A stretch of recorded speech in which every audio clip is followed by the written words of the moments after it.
as recently as 1910 or so, Rudolf Otto, who was a great philosopher of religious experience, he defined God as the wholly and totally other. Well, to somebody raised on tabloid newspapers and 50s science fiction, the wholly, totally other sounds much more like invaders from the rim than anything associated with the Judeo-Christian tradition. Somehow, in the same way that we have Disneyfied the elves, we've actually Disneyfied God too. And so the old-fashioned phrase God-fearing, it has a very anachronistic ring. We modern people don't fear God. We deconstruct God. We may seek God as spiritual counselor and friend if we're, God positive people. If we're God negative people, we deny the very phenomenon. But if you spoke of being God fearing, some people I think would think you must be Amish or Mennonite or something. It's such an old-fashioned emotion. The alien that comes through the psychedelic experience is terrifying. In its alienness, in and of itself. It isn't that it does anything terrifying or that it promises a threat. It's simply that its existence inspires an awe which mutates into terror because it so turns on end all cultural values.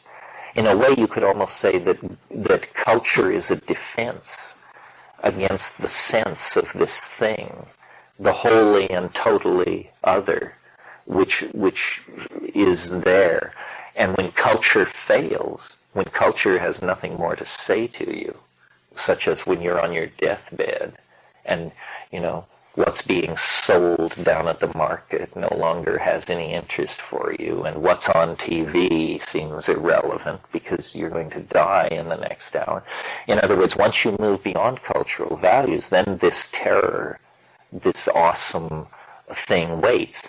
It also attends birth, but only momentarily, because as soon as it's determined that you're alive, basically, as an infant being born, you're folded into the mechanisms of the waiting culture.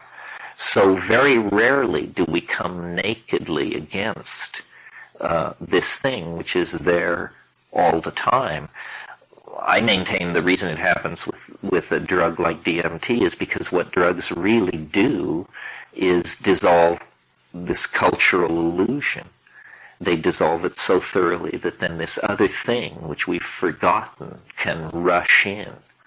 I've noticed, I may be susceptible to this, but it does get described in the psychological dictionaries of pathology.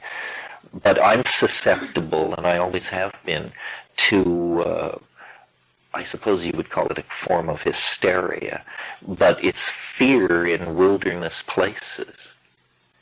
And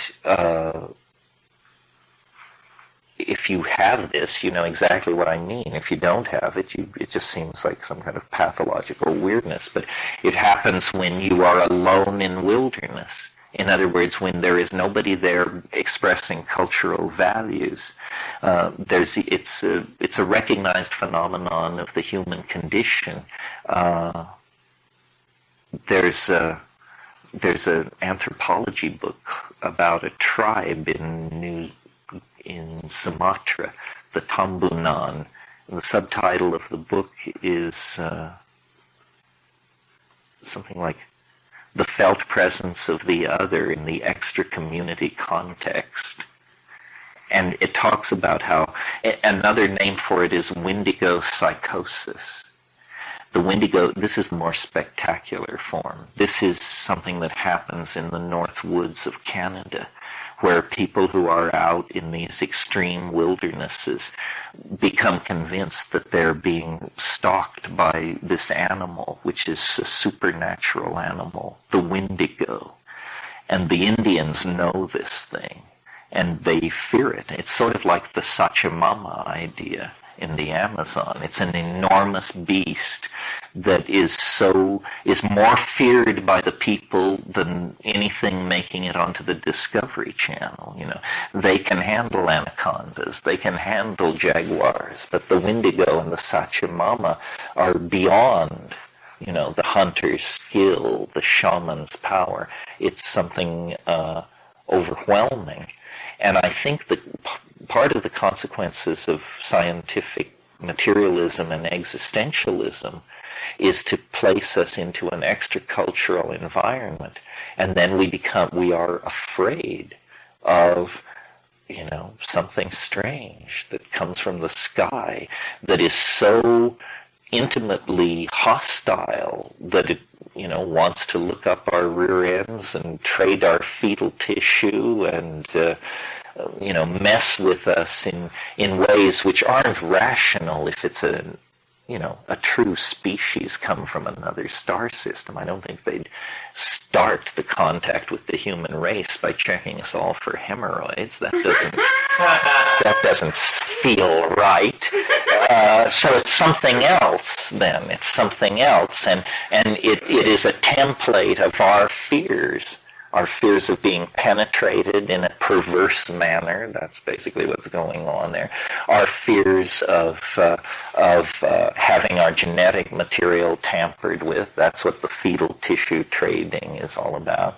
Our fears of having our humanness compromised, I think. I mean, it is, in a sense, a true boogeyman. It's pure, unadulterated fear. The aliens of popular culture, the grays, the slant-eyed, all this zoo of things that haunt the tabloids, are very different from the DMT creatures, who are much more similar to the earth-centered supernatural beings like fairies, elves, gnomes, nixies, sprites, afrits, jinns, tree spirits, who all have a morbid quality. I mean, they all enchant in some way and lead astray, but it's not a planetary invasion, and it doesn't have these sexual overtones of sexual anxiety that seem to attend this other thing. Bottom line, I think, being alive is a very interesting situation, but only if you pay attention. Otherwise it tends to drift into the background and something else takes its place. Our circumstance is extraordinary. Even measured against the existence of animal life on this planet, our situation is extraordinary. And a mind is a very dynamically chaotic, undefined thing. Still more, the group mind of a species. The nature of information is not understood. The nature of this thing coordinating all this information, which we call the human soul, is not very well understood. One of the fallacies that haunts clear thinking is the fallacy of the mundane. There really is no mundane. I mean, when you start deconstructing things, everything it turns out mystery stands behind the simplest phenomena, the simplest act.